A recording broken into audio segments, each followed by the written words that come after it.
Welcome back, everyone, to Gear Gods Presents Studio Pass with Kurt Ballou here on Creative Live. Excited to get back into it this morning. We covered bass and drum track, or bass and vocal tracking and setup, and we are getting right into mixing now. I know there's a lot of people who are very excited for this, so I'm just going to let Kurt take it away. Hey, welcome back. So we're going to start talking about mixing now, and the first thing I'm going to talk about is some drum premix stuff. Kevin here in my audience was just talking about how your record is only as good as your drum sound is, and we had a little talk in here about how you can kind of get away with crappy guitar sounds and call them stylized if you have a great drum sound. It'll still feel like you have a great sounding record.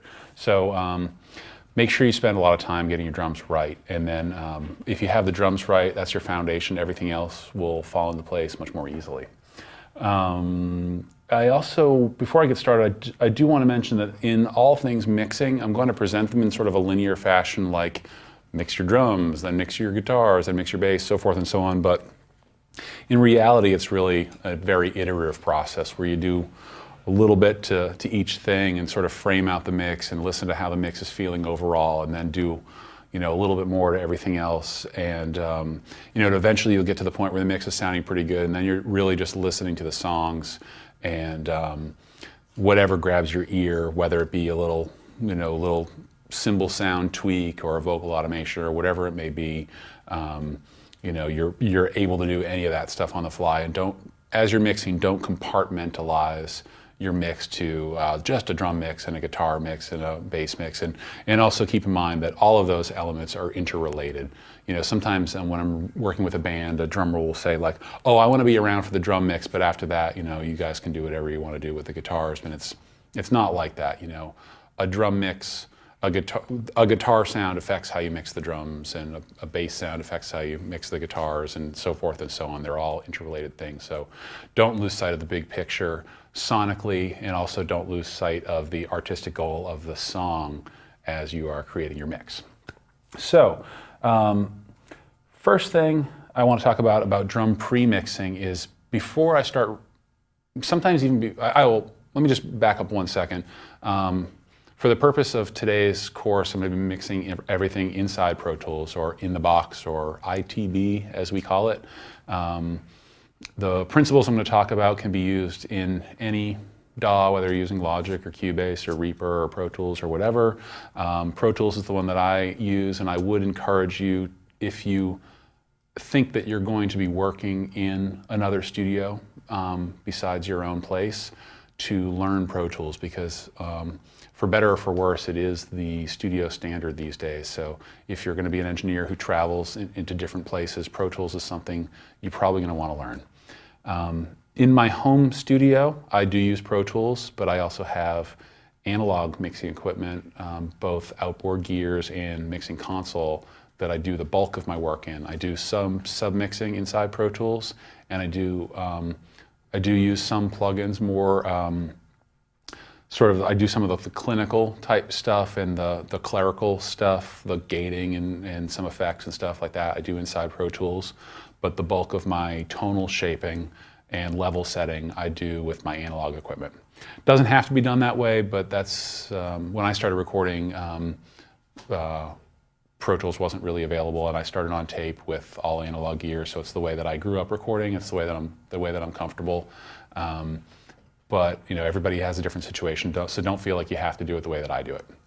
Okay, so before I start, when I'm at my home studio, before I start reaching for hardware EQs and compressors and that kind of stuff, I like to do some in-the-box setup stuff that's going to affect the sound quality of the raw tracks before I get into my real analog mix stuff. And the very first thing that I do is sort of polarity checking and phase alignment within the box. So let's take a look. I've got this nice little green circle around my cursor so you can see what's going on. Let's look at Pro Tools right now, and I'm going to start just sort of at the top of the screen, which is the kick tracks. So there's an inside mic and an outside mic on this session. And let's just zoom in on the very first few hits. There's some little bass drum flourishes. Let's just kind of zoom in on one of the first single hits, okay? And I'm going to change my timeline to be in samples mode, okay? And then zoom in even a little tighter. And you can kind of see, especially if you zoom vertically, you can kind of see where the attack of the inside kick mic is versus the attack of the outside kick mic. And it looks like it's about a 36 sample delay between those two microphones. It's always a little tough to tell. Maybe the attack of the kick is actually here on the inside, and the outside might actually be there. But you at least want to get an idea for what the scale is and the offset there. And you do need to decide, sort of in looking at the waveforms, you can tell that it's not the exact same signal, but they do have sort of the same polarity. So the initial attack of the kick is going down, which actually pulls the speaker in. You might actually want to experiment with just flipping the polarity of a single track and seeing if the initial attack pushing the speaker out sounds better than pulling the speaker in. You can see that the waveforms, while they don't look the same, are sort of somewhat similar looking, and you can see that the kick out is subtly delayed from the kick in. That's going to cause a slight phase discrepancy between those two microphones, and you will hear, since it's such a short delay, you will hear that phase discrepancy as EQ. So let me just make a little loop. Okay, my transport is already set for play to be looping. And inside Pro Tools, it has kind of like a minimum threshold for how long something can be before it'll actually play as a loop. But I'm going to play just the inside kick track now. Okay. All right, so we got a little loop going. Now let's add, let's hear just the outside kick track. Okay, so the inside and outside tracks certainly sound different. There's more bottom end and resonance from the outside track, and more attack from the inside track. Let's hear them together.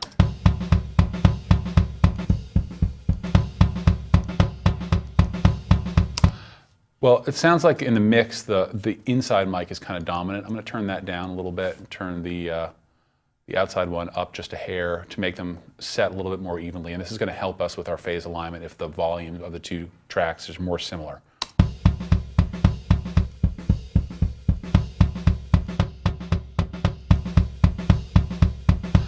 Okay, so next step is, if you remember, the inside kick mic is a little bit ahead in time of the outside kick mic. So I'm going to throw a plugin in the delay portion called Time Adjuster Short onto there. This is like the older Digirac version of it, which I kind of like better. And it gives you a chance to flip just the polarity here if you want to. You can do it in a gain adjustment. I'm not going to touch that, but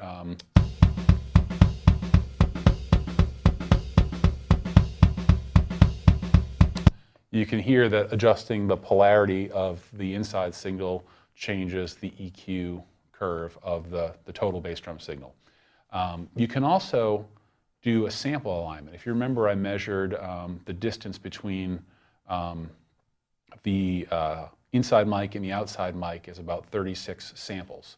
So I can slide this little guy around, which will impart a very small delay on the kick inside track, and we'll see if lining that up with the outside track makes it sound better.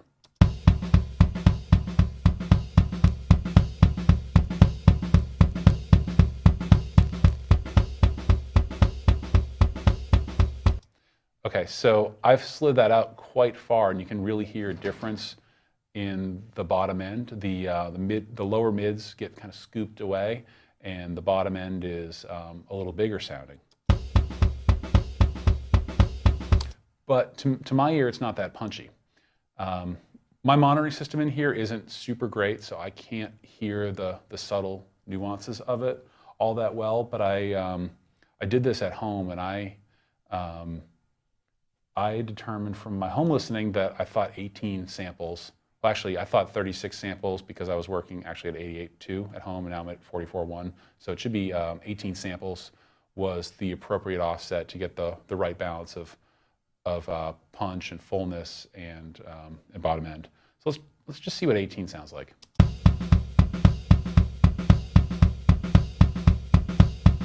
I think that's pretty cool. I'm going to keep that, and rather than leave this plugin on, instead of leaving that plugin on, I'm going to go back to the beginning of the song, go into shuffle mode, grab a little piece of that, and say, let's make that 18 milliseconds, and then press delete, and that's going to scoot that track back.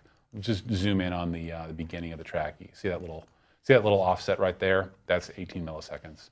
And now I can remove this plugin, and without, not that that consumes a whole lot of DSP, but you know, now the tracks are where they're supposed to be without any reliance on any plugins. And I'm sort of trusting that my home self made the right call on what that offset is. I'm going to do that. Then I'm going to bring my levels back to where they were before, and let's move on and do the same trick on the snare drum for the top and bottom mics. I'll go through it again just so you know what I'm doing, but a little bit more quickly this time. For snare, I'd like to see if there's any sort of steady snare sections or fills. Looks like the snare's pretty dense in this section, so let's make a little, let's make ourselves a little loop here of say four snare hits. All right, so here's just the snare top mic. And here's just the snare bottom. I'm gonna have to turn the bottom mic up.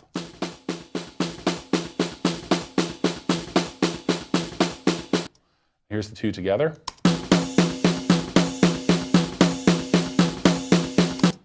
Not going to use a ton of the bottom snare in the mix, but I'd like to line it up just to be safe.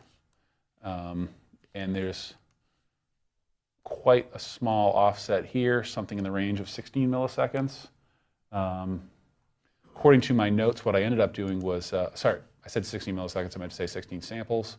According to my notes, it should only be a 5 millisecond or a 5 sample offset, so which is really not very much. I'll type in 5. All right, so let's get our loop going again and check that out.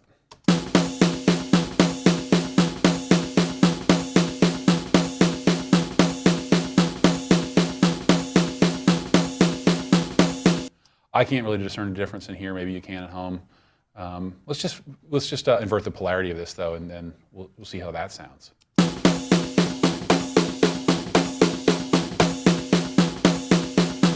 So you can hear that when the top and bottom snare mics are phase aligned, they definitely sound fuller, and you'll have fewer phase discrepancies over the course of the entire drum set, and you'll be able to combine all the elements together with more of the sort of the tone and the feeling of a minimally mic'd drum kit without all the phase discrepancies of a billion mics on the kit. So do the same thing where I scoot my bottom snare mic back 5 samples in shuffle mode, and done. Remove that plug in from the top snare mic, and then bring the volume of my bottom snare mic back down. I think it was like around -13 or so. Cool. So that's that. I'm not going to bother to go through that same process again with my my top and bottom rack mics. But let's hear. I do want to illustrate what top and bottom miking of toms sounds like. It looks like there's a bunch of tom hits sort of at the beginning of this song. So yeah, let's just hear the rack top for a second.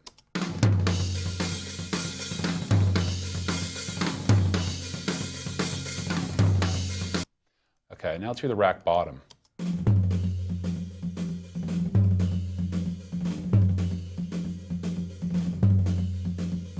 certainly wouldn't use the rack bottom as your primary tom sound, but together, adding the bottom in there, let's bring the bottom up a little bit more just so you can tell what's going on a little better. Together, bringing the bottom in adds a certain three-dimensionality to it, but it also brings out a lot of sympathetic resonance, like with the kick. And I'm going to get into editing the toms in a bit to remove some of that sympathetic resonance that's going to muddy up your kick sound.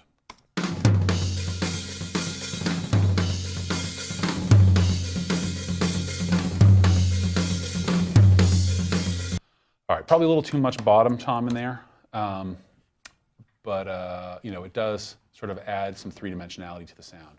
And we can make that even a little bit better when, according to my notes, the rack bottom mic should slide in by 29 samples. So let's do that real quick and set that to 29 and then delete. You can see that track scoot back a little bit. And then also my floor bottom is going to do a similar thing by -55 samples. Okay, so now I have done a little bit of phase alignment or track alignment with all of my close mics.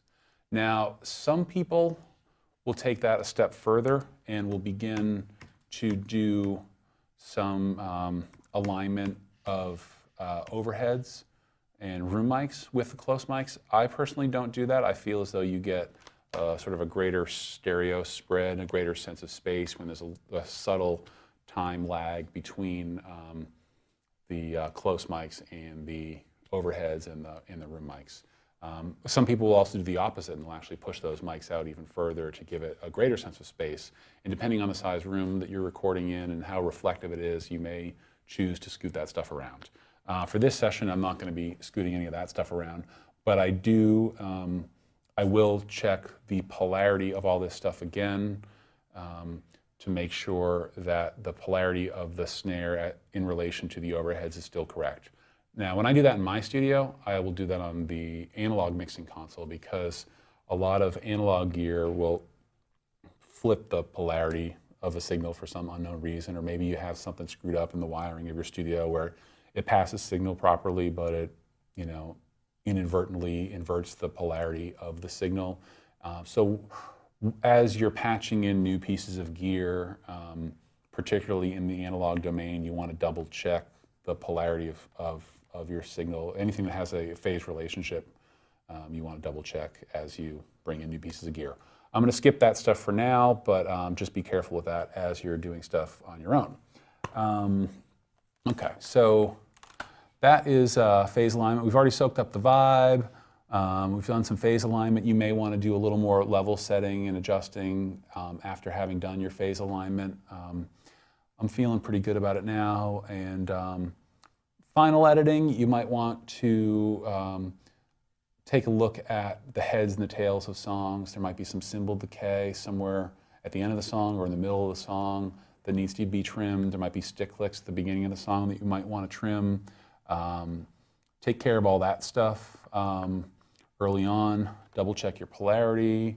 And then the next stage will be tom editing. Before we do that, I just want to, let's quickly just listen to the raw drum track so you have an idea about where I'm at this stage in my mix.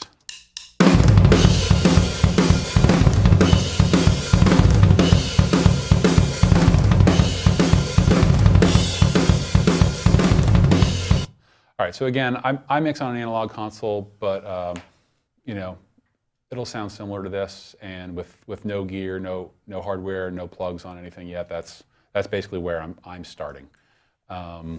So there's this thing that I do with tom editing that I haven't seen a whole lot of other people do, and I think it's pretty neat. So I want to share it with you guys. And the reason why I do it is let's go back and listen to my rack tom and floor tom tracks in solo.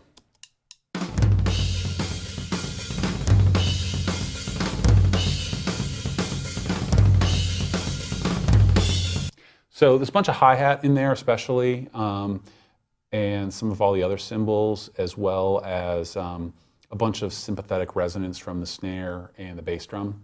Depending on the style of music you're doing, you might want to maintain a lot of that sympathetic resonance. It can give the drums a sense of size and space.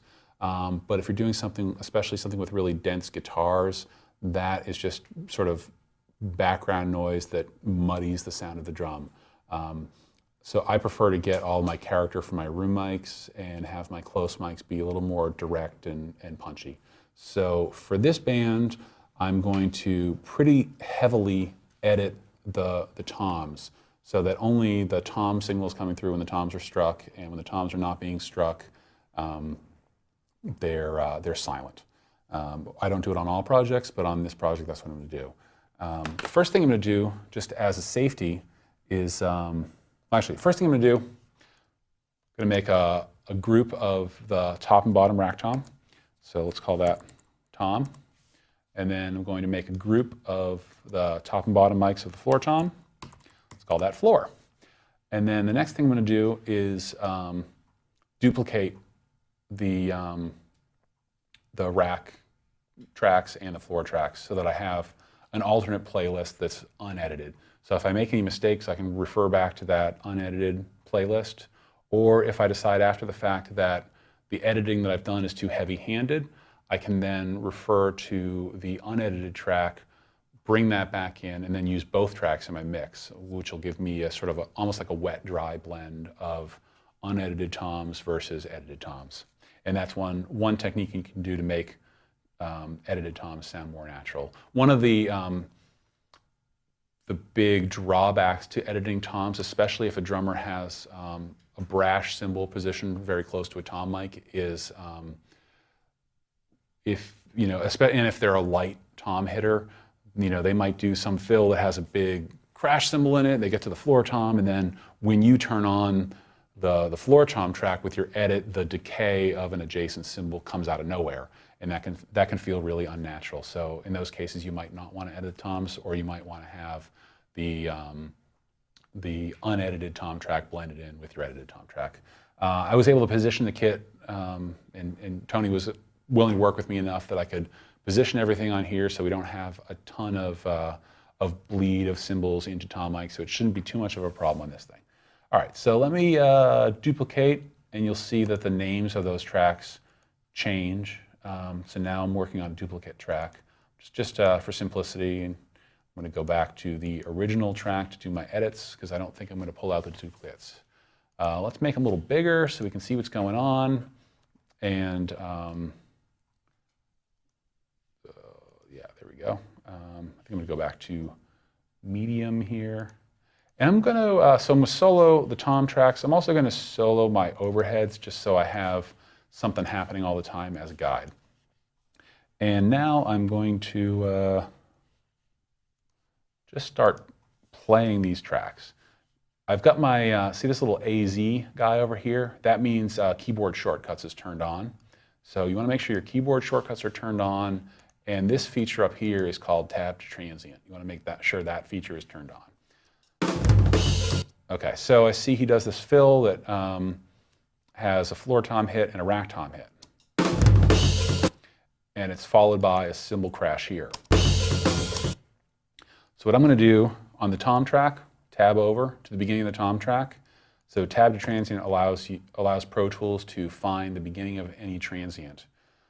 It's not always super accurate, so if something seems off, you can zoom in and do this manually. And I'm going to press B on the keyboard, which is a shortcut for separate region.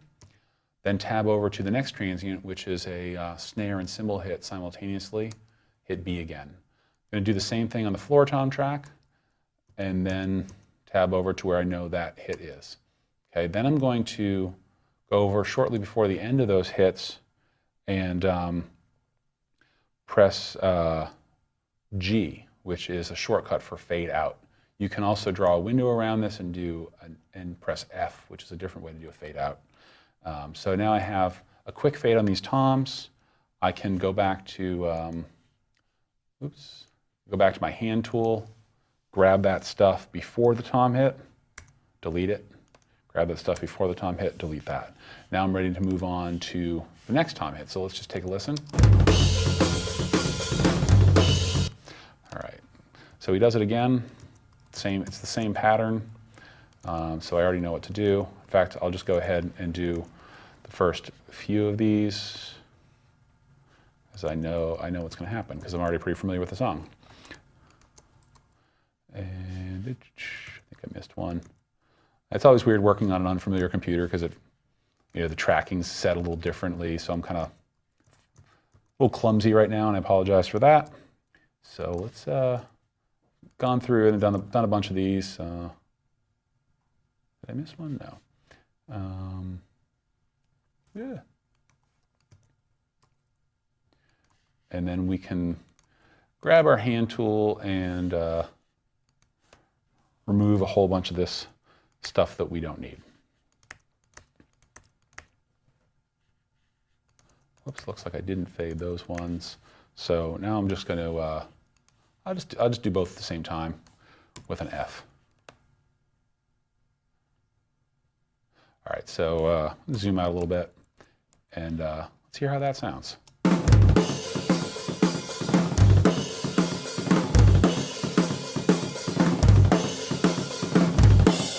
Okay, so a lot of people do what I just did. I'm going to take this one step further and do something that's a little bit less common.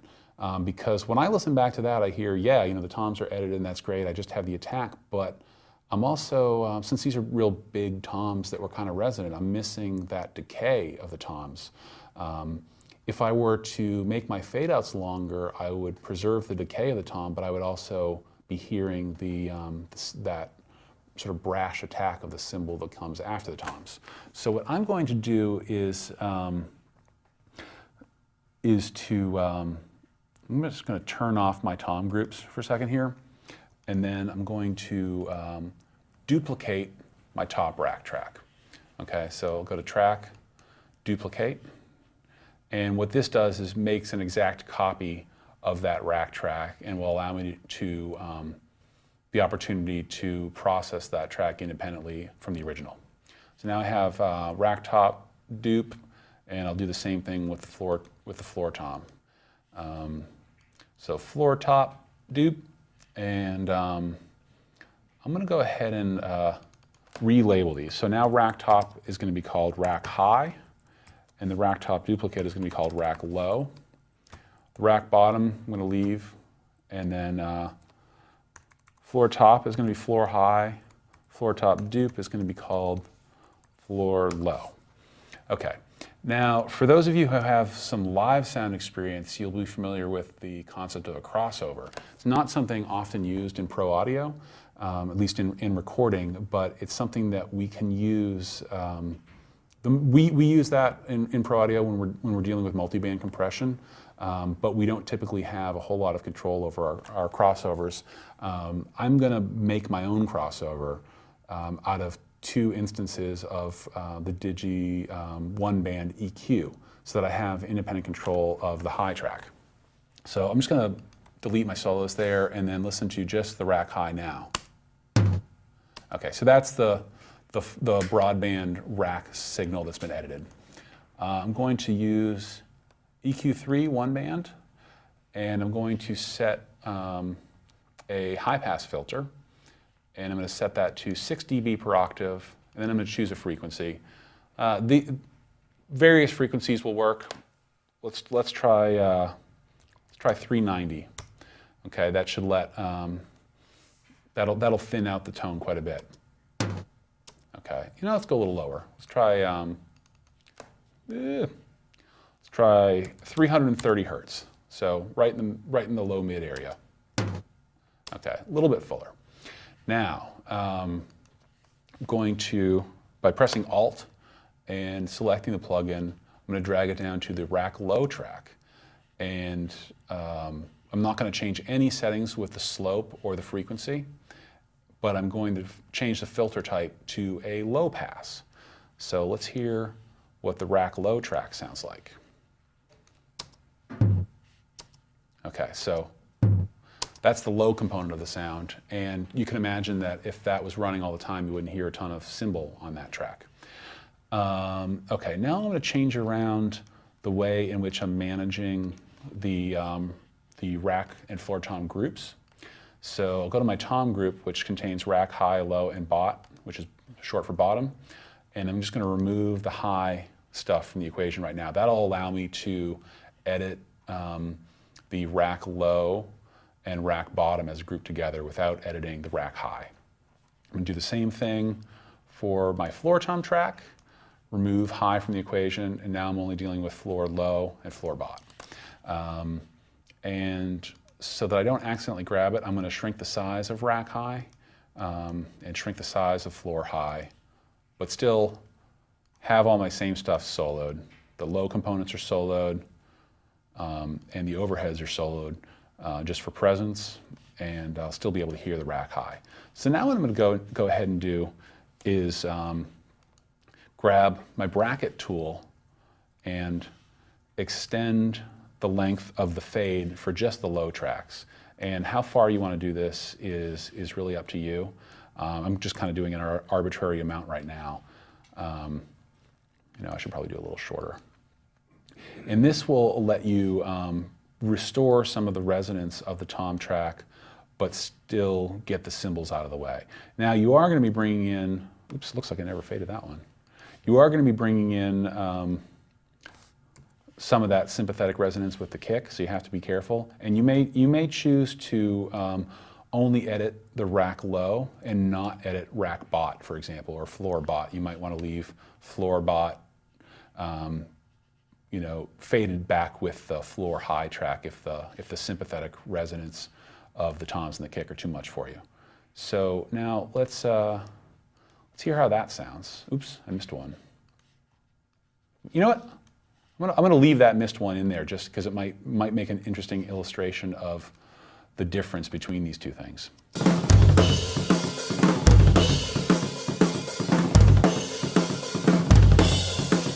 think we'll actually be able to hear that difference a little bit more if I turn off the overhead tracks.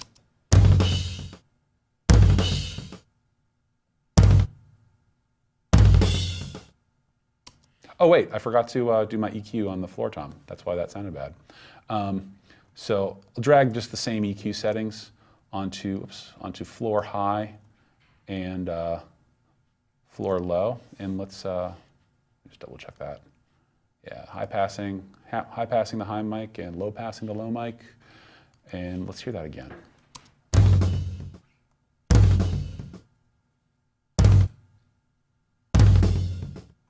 Okay, so we're getting some resonance from the toms, but we're removing some harshness of the cymbals. And if that is too severe for you guys, then you can blend in your dry tom tracks back in with your edited tom tracks. Yeah, so that's pretty much what I had to say about tom editing. Next, I'm going to start talking about what I call turbo tracks on the kick and snare, which is a term I picked up from Matthew Ellard, who did most of the engineering on Converge's Jane Doe. Sort of one of the closest things I had to a mentor. Are there any questions we should cover before moving on, or can I get into that? Excuse me. We had one from Parkin saying, just wondering why you wouldn't gate the toms to avoid heavy editing. Yeah, if I don't have a whole lot of time, and there's a big distinction between sort of the volume envelope of the toms versus the cymbals bleeding into the tom mics, then yeah, gating is a perfectly viable way to do that. Typically toms aren't struck all that often, so it's not usually a big deal to edit them. You can certainly edit them a lot more accurately than you can gate them. I'm going to get into gating actually just in a couple minutes now. With a kick and snare, they're being struck so often that it's not worthwhile to gate them. But with toms, you can be a whole lot more accurate by editing them. But if I'm in a time crunch, then I'll reach for a gate on the tom. Great. I think that's good for now. That's the only tom-specific one, so let's move on to something else.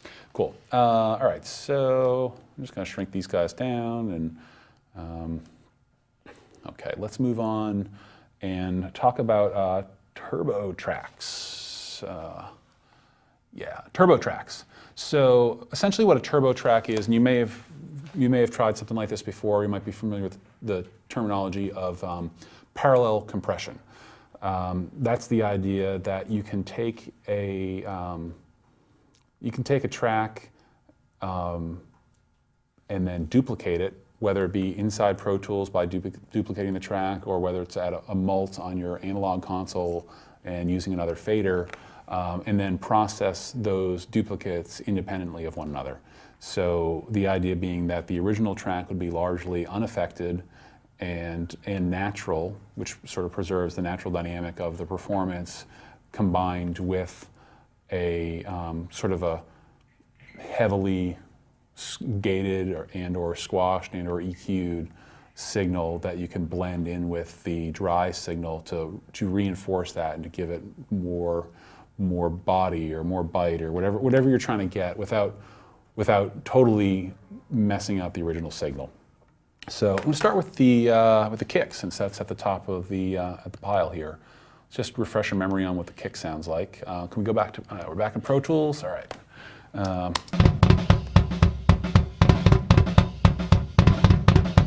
All right. So that's the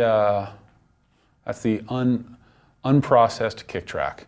So I'm going to make a duplicate of that kick track, and I'm going to call that kick turbo. Okay, so now I'm going to solo only kick turbo. It sounds the same. And now let's start adding some stuff to it. And if you have Pro Tools or any other DAW, you want to make sure your delay compensation is turned on at this point, because as you add plugins, plugins inherently have latency, and you'll get a weird phasey sound if you don't have your delay compensation turned on. Okay, so first thing I'm going to do with the kick turbo is put a gate on it. And there's a whole lot of gates. The Digi ones are pretty cool. The Digi channel strip is actually a pretty good device to use for the kick turbo track, because you can do all the processing that you need to with one plugin. I noticed that they've got this, I love this company, I actually don't know how to pronounce their name, Kisis, I don't know, they're French, so it's something French. But their gate is pretty great. So let's start playing signal through this gate. All right, that's weird. Let's make the attack as fast as it'll go so it starts grabbing stuff better. So just adjusting the threshold there. And the idea is that here that I'm going to be making just like a super attacky, super consistent tone that I can blend in with the other kick mics just to reinforce that. And as there's a wall of guitar, you need to have just something steady in the kick tone to make the kick always present in the mix without being always annoying. I don't like mixing kick crazy loud, because that's not typically how you hear it in a real context. So if I can make the kick extra consistent, then I can mix it quieter and still have it be ever present. This particular gate has a nice feature of sidechain filters, which can make your gating more accurate. So let's listen to the signal. Let's listen to the signal with the filters turned on. So that's with no EQ, and you can hear a little bit of bleed from the bottom snare mic especially. So let's start filtering that out, and then also adding some additional mid-range EQ in the low mids that boosts the level of the kick.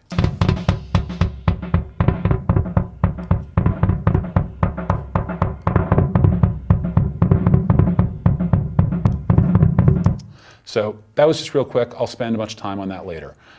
Or excuse me, in my own studio I would spend a lot of time on that, but let's just see how that works. It looks like I'm really up at the upper end of the headroom within this plugin, so I'm going to actually turn down the input gain on it so that I have a little bit more breathing space here.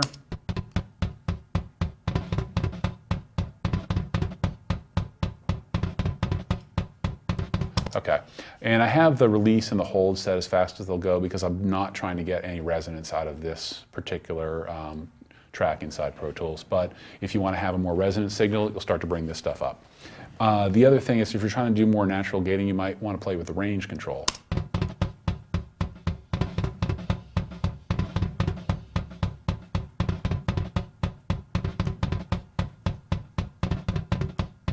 So what the range does is it says, am I getting this thing to 100% when I'm not letting the signal through? Am I going down to 0 volume, or is it just reducing it by, say, 5 or 10 or however many decibels? All right, so now I have my kick gated, and the next thing I'm going to do is to EQ my kick. You can EQ or compress first, and it just all depends on the sound. The sound that you're going after. What do I have for EQs? Whatever, I'll just do the 7-band EQ. There's all kinds of stuff you can do. But with the kick, we're just trying to get some punch and some attack out of it, so let's do a few things with it.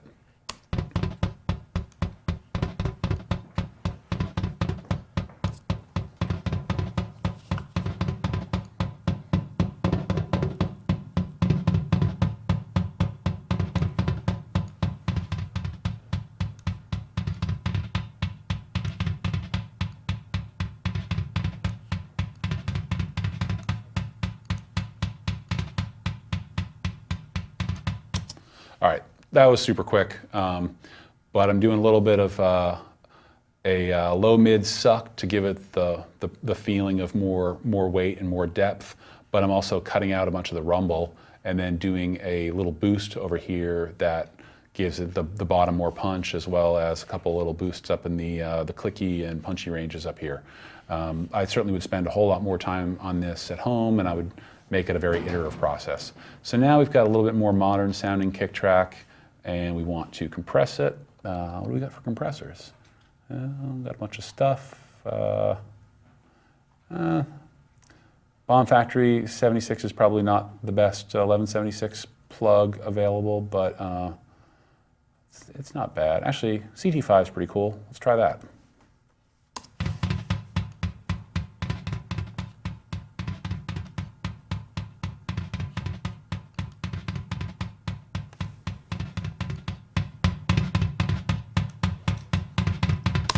All right, so that's some compression on the kick.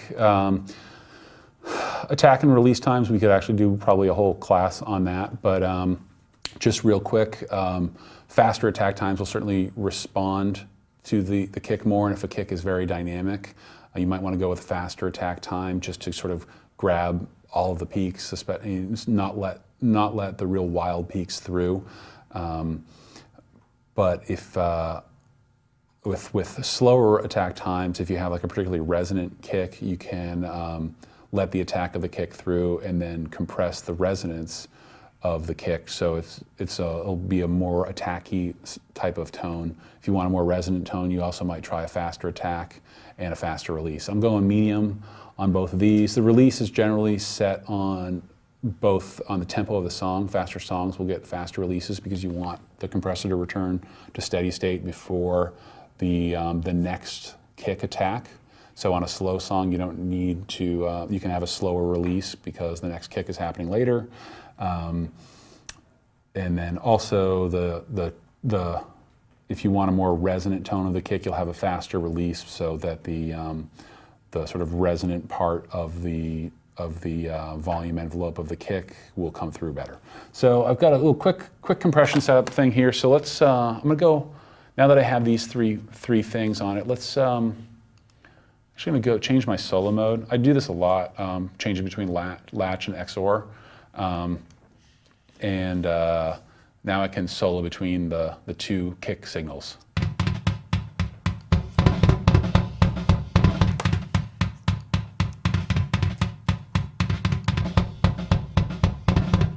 All right, so you can hear they're quite a bit different now. The kick turbo is a lot more modern, a lot more controlled. The kick in has a lot more character.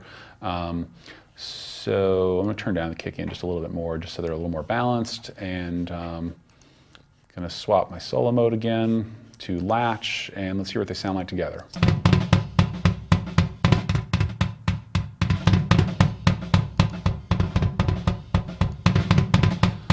Obviously it gets louder when I bring both of them in, but the kick in, sounds a little wimpy without the kick turbo in there. When it comes to kick out, depending on how resonant that drum is, I might actually grab SPL's Transient Designer. I think Waves and Sony Oxford also make transient following plugins.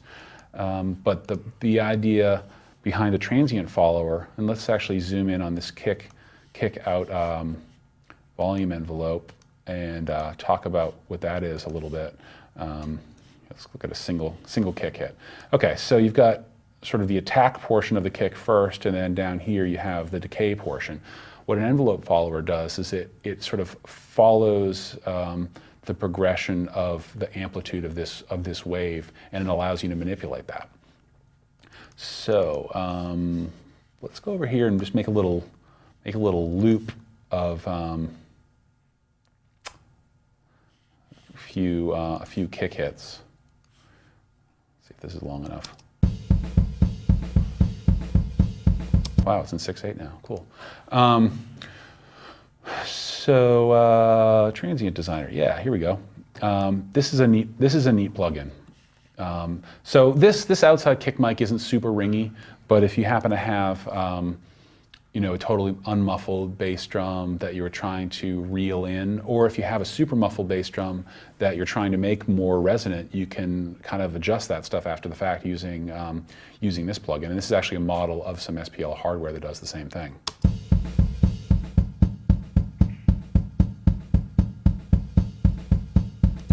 Kind of sounds like a gate when you reduce the sustain, but it's functioning on a different principle. So let's hear what it sounds like with the sustain boosted up.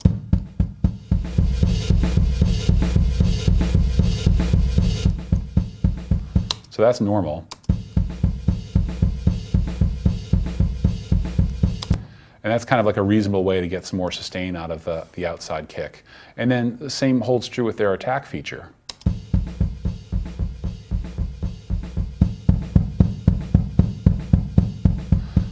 Like if you're mixing somebody else's record and you wanted the sound of an inside kick, but they didn't happen to have an inside kick mic, they only had an outside, you can dupe your kick track and then use Transient Designer on the dupe of the outside kick mic, tweak out the attack and sustain and make that sound more like an inside mic. It's a really good tool for forensic audio.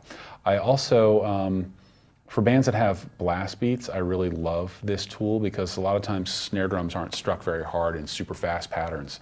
And I'll bring this tool on to a blast beat and automate it on just for a blast beat to bring out, and they also give you this gain control here, which is nice. So I'll set up some settings, maybe reducing sustain, increasing attack, and boosting the output, and then have some automation so that it's normally bypassed and then is turned on only for blast beats, which can make a blast beat cut through more without having excessive cymbal leakage. So that's basically Transient Designer. Actually, let me just real quick throw Transient Designer on a snare track. So another thing that Transient Designer is real neat for is if either you didn't record a whole lot of ambient tracks and you want to get some more ambience out of the drum kit, or you're mixing some stuff that was maybe recorded live or somebody else recorded and doesn't have a whole lot of ambience, you can use Transient Designer to sort of create a room track out of something that never was a room track before. So let's check that out. I'm going to go with sort of restore the nominal settings on this thing, listen to the snare track. All right, now I'm going to mess around with some of these settings and essentially turn the snare track into a room mic.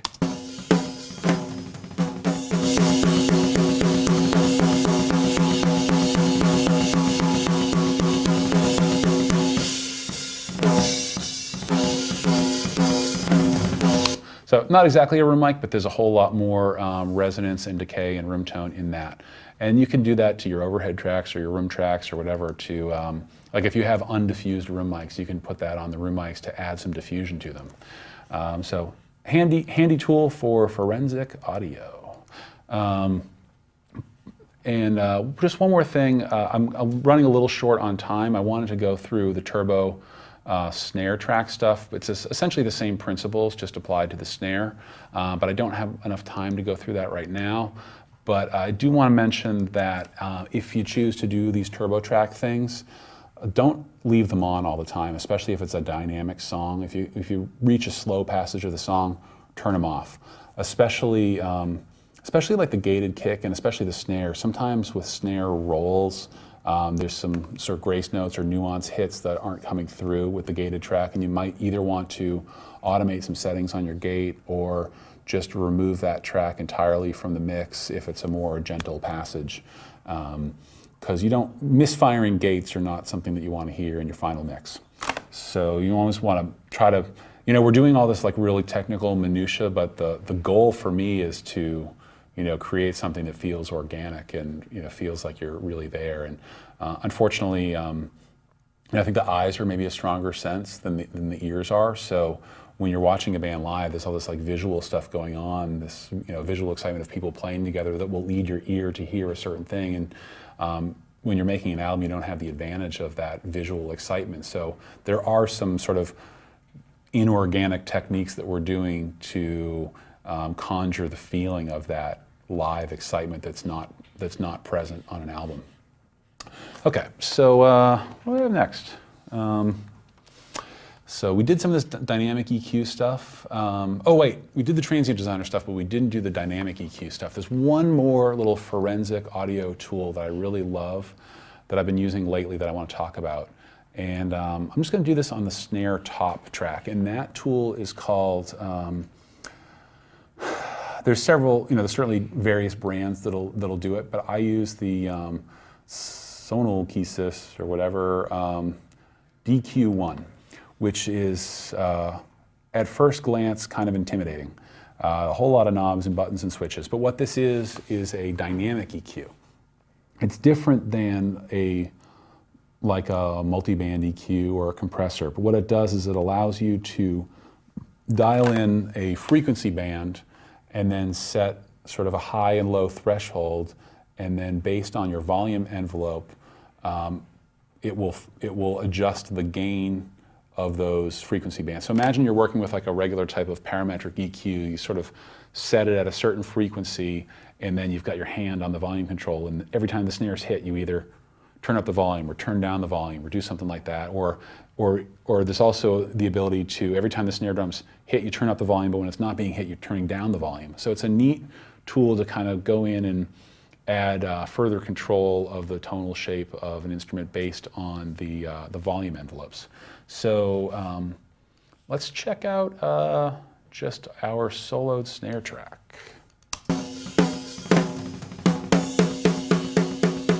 So just the top mic.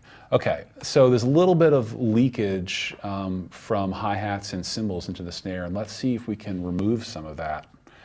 So what I'm going to do is go in with a high shelf EQ, and I'm going to first put it in static mode. And static mode means that it's not a dynamic EQ, it's just a standard EQ.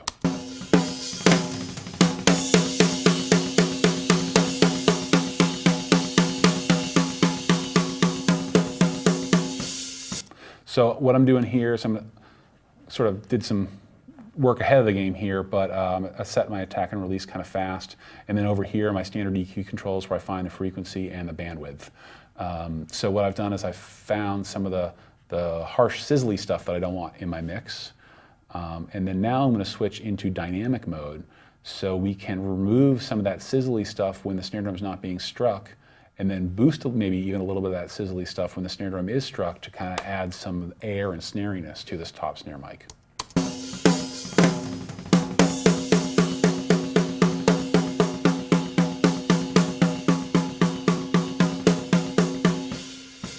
All right, so let's listen to this in bypass and then turn it back on. I'm being very heavy-handed with it right now. In reality, I don't do more than a dB or two in either direction. I'm just doing it heavy-handed now so you can really hear the difference.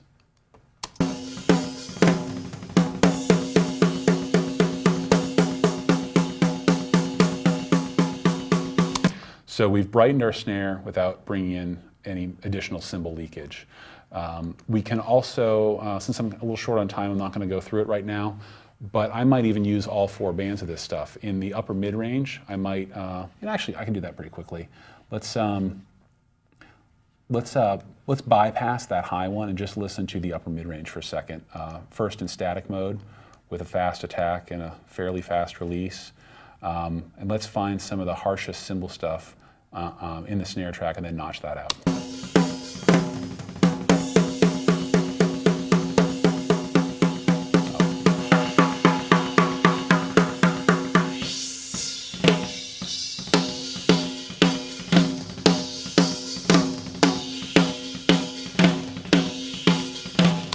right, so that's some of the crap.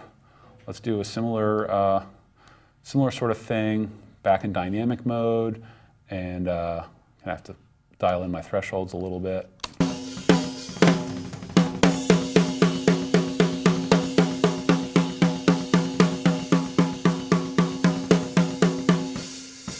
Okay, let's hear that bypassed and not.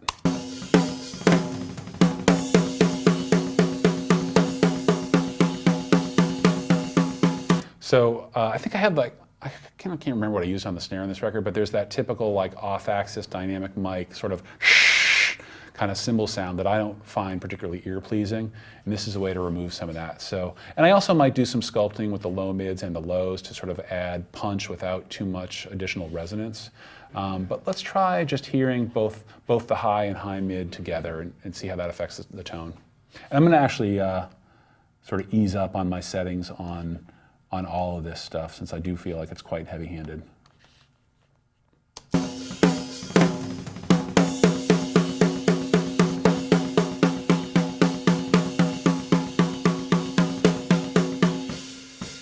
So quite a bit different. You have a whole lot of control there. It's super powerful, but it's also,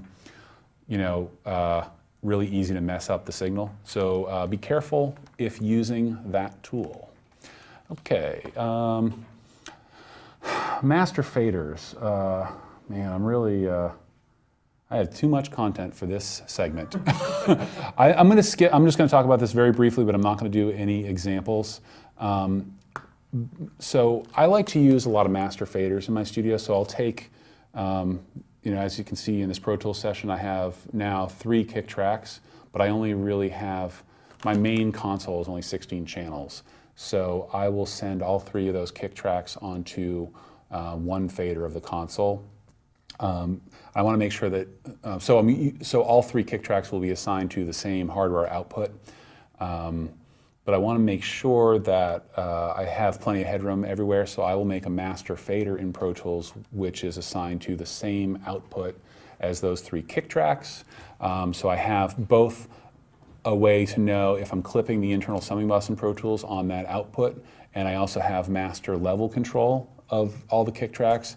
And then even further, I have an ability to use more plugin inserts on the master fader. So one plugin I really love to use on drums to make drums super aggressive is the Soundtoys Radiator plugin. I first started using that when I was mixing a band called Toxic Holocaust last year, and they wanted like extra distortion on everything. They're like, oh, the guitar is just recorded with distortion, but we want more, and the drums were recorded super hot, but we want more distortion. So I made master faders, so I had master control of the kicks and snares, toms, all that stuff, and could then apply that radiator to the master faders of those.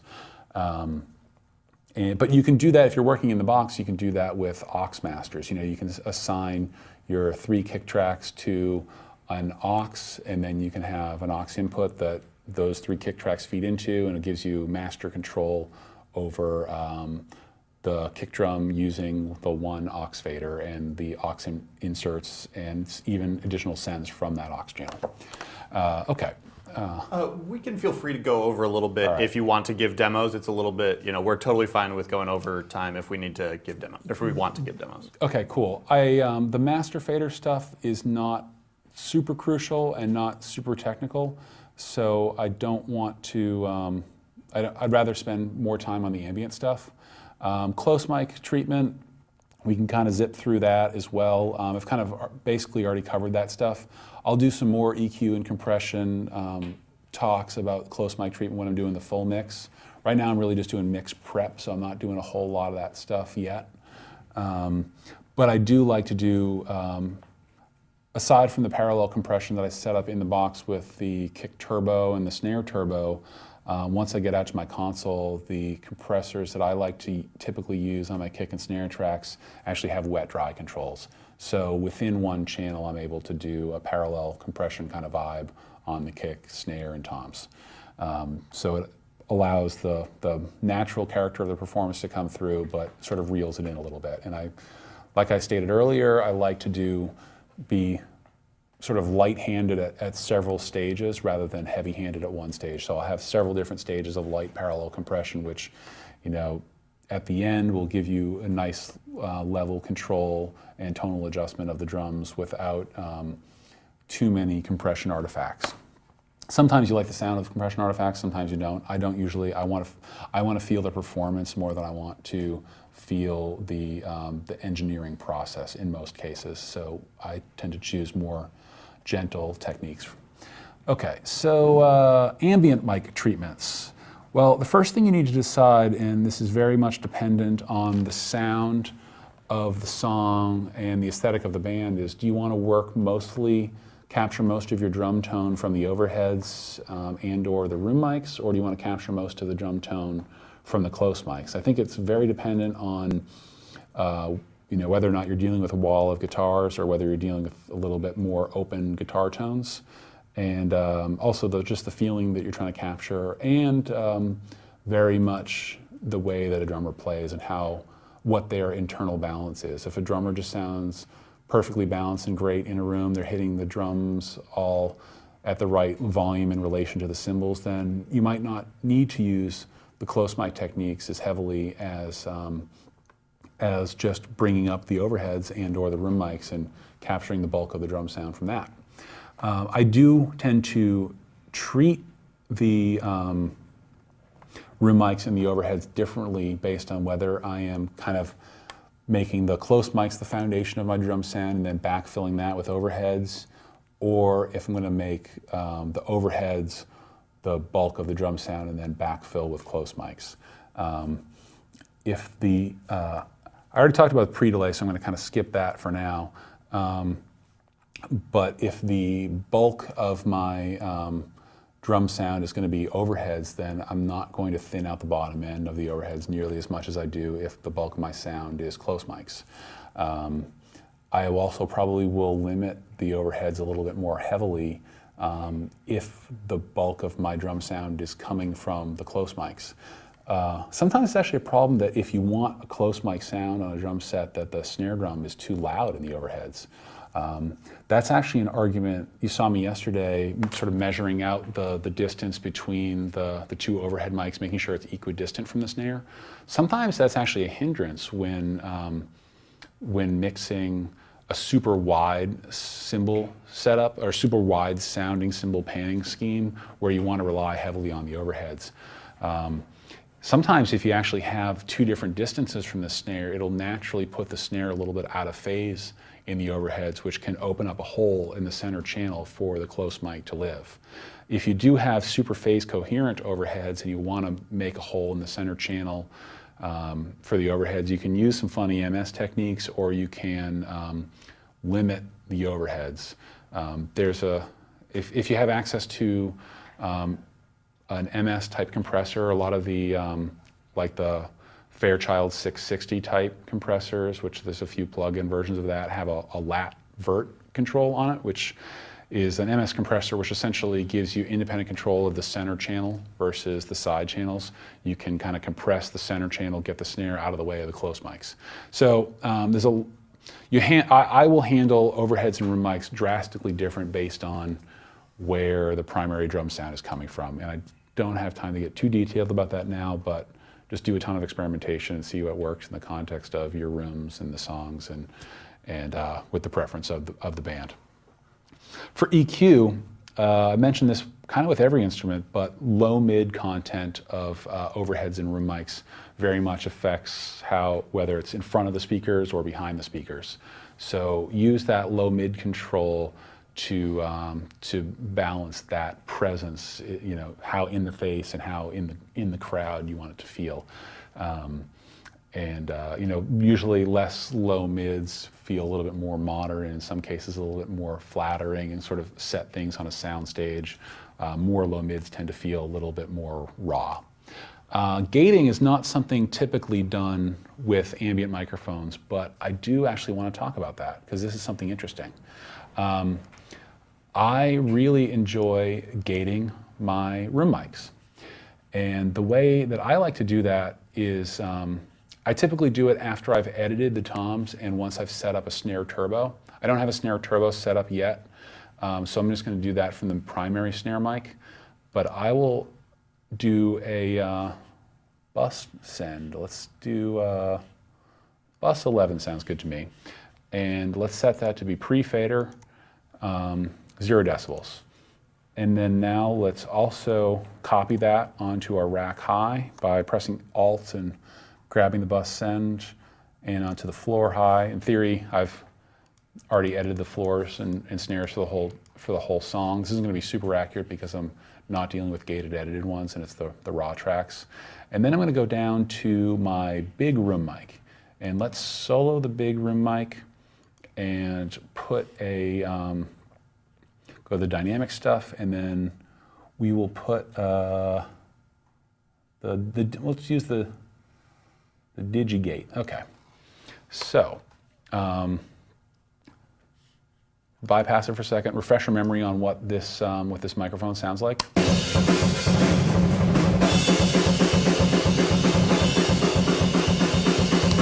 Cool. Now let's do a sidechain thing. So I'm going to enable the sidechain by saying I want the key insert or the key input, and then my key input is going to be that bus 11. So now the gating threshold on these room mics is no longer controlled by the audio signal within the room mic, but by the external sidechain. So I'm sending the signals from the snare and the toms into the external sidechain of the gate, and I'm going to use that to control. I'm going to use that to control how this gate operates. So we've got this little handy tool just to monitor what the sidechain is within this plugin. So let's hear that. So that's the signal that's going to control the gate on the room mics. I'm not going to bother to use any of these filters on there, and I'm going to set the hold and release super fast to start with, and then the attack. If you remember from yesterday, we actually calculated what the offset was between the snare mic and the room mics, and it was about 15 milliseconds. So I'm going to start with my attack at 15 milliseconds. Otherwise, when the snare causes the gate to open on the room mic, it'll actually, since sound moves slow and electricity moves fast, it'll actually open the gate 15 milliseconds before the room mics hear the attack of the snare. So I'm delaying the attack by that offset. So let's hear what that sounds like.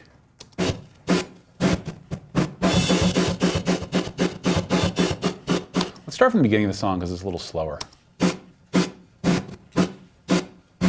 Sounds pretty weird, right? But let's start adjusting our thresholds and particularly our range and ratio, and hear how that sounds.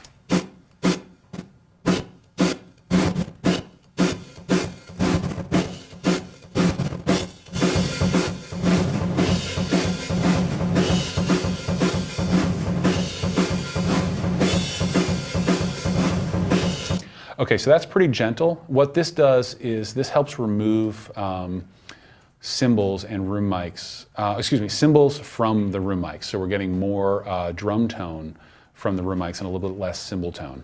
And I'm going to increase the release time a little bit just to get a little bit more decay out of that. And then let's take a listen to that in bypass and then with it enabled.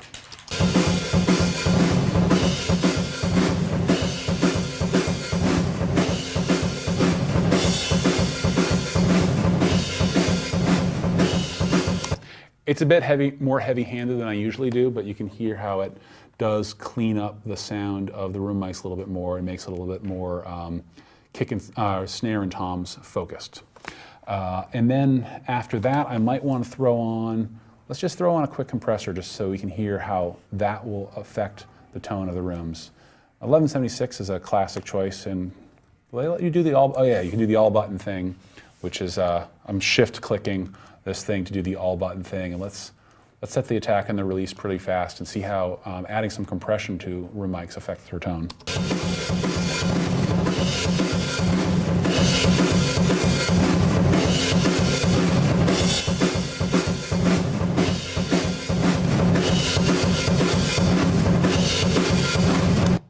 So it needs to be used sparingly, but it certainly adds more of a sense of a bombastic kind of vibe to it. I'm not going to use that on my mix because I actually already did some compression on the way in. But if you don't compress on the way in, you might want to compress your room mics after doing the gating. Otherwise, if you do it before the gating, you're just going to be, it's going to make it harder to gate and it's going to be messier. Okay, so, man, I got a lot of stuff here. Polarity, reverb. You know, I mentioned this We can before. take our lunch break and then just figure out what we want to cover. I think we can do afterward. 5 more minutes. Let's do 5 more minutes. Love Okay, it. cool. I can kind of cruise through the rest of this stuff. So again, now you got a bunch of gear going. You want to double check all your polarities. Make sure that the snare polarity is still it has an optimal relationship between its close mics and its overheads. Otherwise, you'll get a thin sound. It should be pretty obvious. But yeah, so double check that. The final thing that I wanted to talk about, and I'm just going to go ahead and take the gate off of this guy. Leave that. Well, no, sorry. I'll leave the gate on. Take the compression off.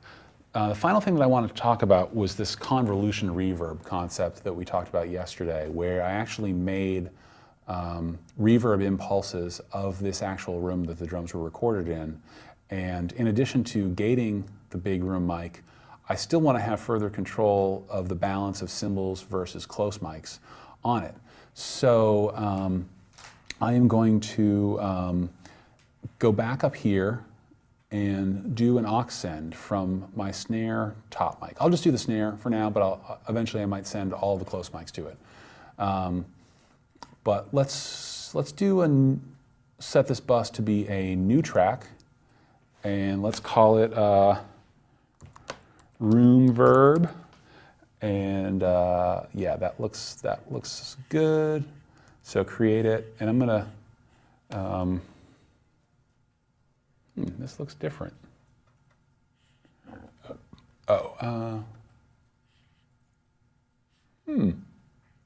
This actually looks different than my version of Pro Tools. Kind of know what's going on. Let me try it a different way. Let's just let's use let's say bus 13, 14. Bring the volume up to 0. Okay. So now I'm sending out of the snare track, out of snare top onto bus 13, 14. I'm going to go down next to my big room track, and I'm going to make a new track and call that a stereo aux input. And I'm going to call that room verb and make the input bus 13, 14, and then the output is be this raw tracks output that I'm using for all of my raw tracks. And let's solo the room verb, and just so I can hear the reverb all by itself, I'm going to go over and make this a pre-fader send, so I don't have to have the snare drum track soloed in order to send a signal to the room verb track. So now I don't have a plug-in on that, and I'm hearing the snare come up on the room verb track. Now I'm going to open up a convolution reverb plugin, which I haven't used before, called Hoffa or something. There's a whole bunch of different convolution reverb plugins. I use one called TL Space at home, but essentially they should all work about the same if you have the same convolution reverb impulses. So I'm going to load an IR file that is on the desktop in this thing called impulses. So I got a bunch of different impulses here from some hardware reverbs, as well as the big room, the close room, and the overheads of my studio. I have this one called Mix, which is actually a balance that I did of my big room, close room, and overhead mics. I use that a lot, but I'm just going to go big room for now. It shows you kind of, since it doesn't have a super long decay, it's showing you this sort of graphical representation of what the profile looks like. So let's hear that.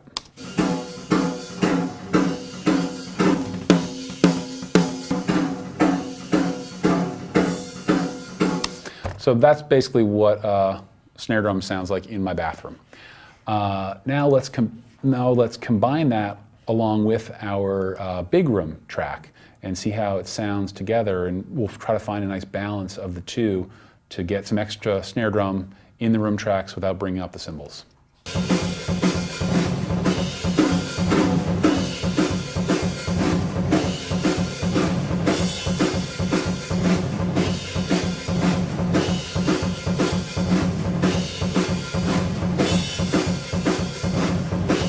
All right, so hopefully you're listening to that at home on something where you can discern a difference.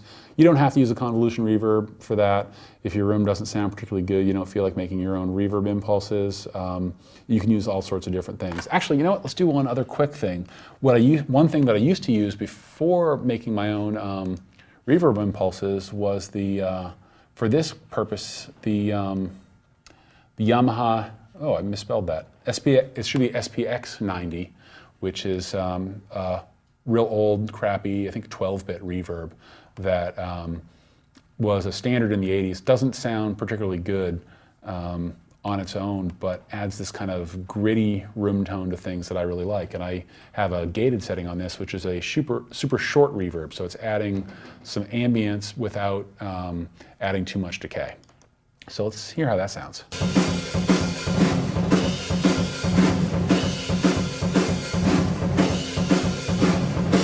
That's both at the same time. Let's hear just the SPX 90 impulse that I made.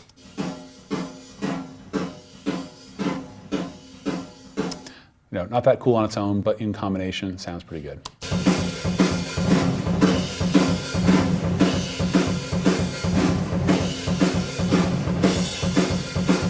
And you should be able to find a balance that's pretty convincing between the real room mics and your fake room mics, so that doesn't feel canned, but has a little bit more ambience and more independent control of close mics and overheads.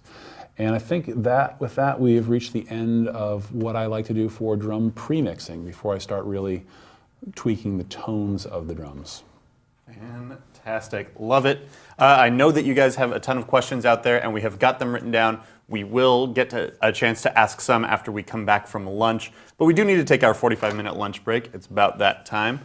So what are we going to cover when we come back, Kurt? Well, I guess first thing we'll do is just make sure that we're done talking about drums for the time being. If there's any questions, I'll field those. And then we'll talk about the mix prep of everything else. So, you know, I mostly record rock bands with drums, bass, guitar, and vocals, so we'll talk about the guitar, bass, and vocal treatments in the pre-mix stage. So sort of like the in-the-box setup stuff that I do before I start worrying about the tonal shaping on my console. And then after that, we'll take another short break, and then I'll talk about the full mix treatment where I'm really dialing in the tones of things on my console, and then how I solicit feedback from my client, how I guide them to provide me good feedback, and how we work through that stuff together to arrive at the final mix. And then also what I do after the final mix, when I sort of stay available to them through the mastering process and guide them for what to expect in mastering, and make sure that I'm in the loop to approve the final master. Since it's going to have my name on it, I want to make sure that the master's great. Fantastic. So we're in for a good rest of the day. That's what I'm saying. And we actually have other good things to look forward to beyond today, after today ends. Let's talk about some of those. Sure. So we've got 4 upcoming audio classes. If you head to the audio tab at the above this window here and click through there, you can see what we've got coming up. First, on February 5th through 7th, we have Intro to Logic Pro 10. So if you want to learn Logic, then this is a great place to go. Next, after that, February 12th through 14th, we've got Fundamentals of Mixing Rock and EDM with Jesse Cannon. Jesse worked for Steve Evans, Ross Robinson, Alan Douches. He's been around the block, and he is on another level compared to mere mortals. So this is not so much an introductory class, it's about the fundamentals and, you know, the basics of the stuff that most people don't get right, and it's the key to getting a good mix. So definitely check this one out regardless of what style you use. Jesse is awesome. February 24th and 25th, we have Advanced Bass Production with Andrew Glover from Winds of Plague. Plays bass in Winds of Plague, also owns Sound Temple Studios down in Rancho Cucamonga. So Kurt has dropped a bunch of good knowledge about bass. You can get kind of a little bit more modern, take on it from Andrew, some good stuff there. And then Andrew Wade on March 3rd and 4th will be recording rock vocals. Andrew Wade is best known for doing the last several albums for Day to Remember, The Ghost Inside, Motionless in White, bunch of bands like that. So he's going to talk about how to do singing, screaming, growling, gang vocals, all that stuff, 2 days live in the studio, 3rd and 4th. So head up to the audio tab and sign up for any of those if they strike your fancy. Absolutely. And when you do click on the course page, it'll bring up even more information about them, and you can click the enroll button, which will then give you the chance to actually see or get emails about them as they're coming up, so you don't miss them because they are spaced out a little bit. One other thing I wanted to do just really quick, Kurt, a couple comments from the chat room, or we've got one here from Black Freighter who says, I've been editing toms like this for years, but never used that EQing tip. It solves all sorts of issues I've had for ages. Thank you.